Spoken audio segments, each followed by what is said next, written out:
Now, those of you that have been watching for a while will know that I am a huge fan of meat. I love barbecued meat, I love beef, and I really enjoy a good steak and a good roast. One of the things that has always been my goal is to find just the right mix of spices to put onto a roast or a steak, and so find something that's quite versatile. So today on Jay's Will Kitchen, I'm going to show you my recipe for the perfect steak spice, roast spice, or well, just about anything that needs a little bit of spice.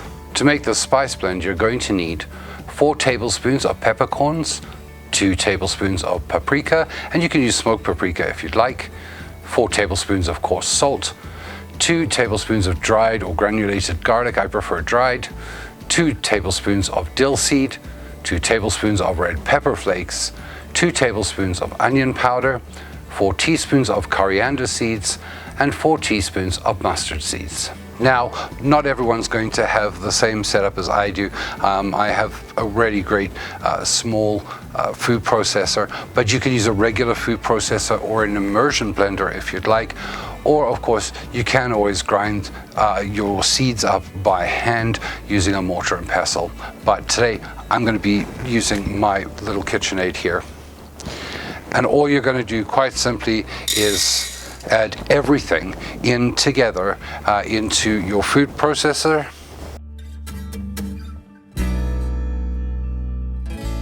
Just like that.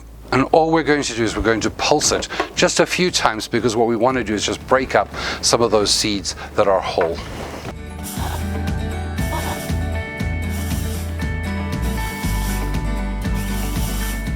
Now, it's not going to be perfect, and you're going to get some that just simply won't get ground up, but that's okay. But what you want is kind of a coarse, sandy-like consistency, like that. And now you can use that on a roast or steaks, or sometimes even on home fries when you're doing them for breakfasts.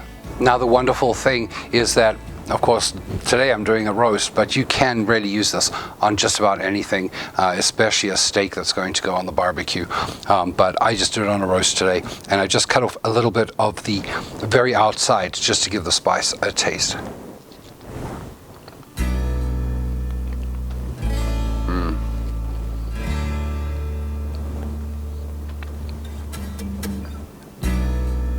I really like that, because I like that there's a slight sort of crust to that that's helped form because of the salt in there, but you can taste that slight hint of pepper.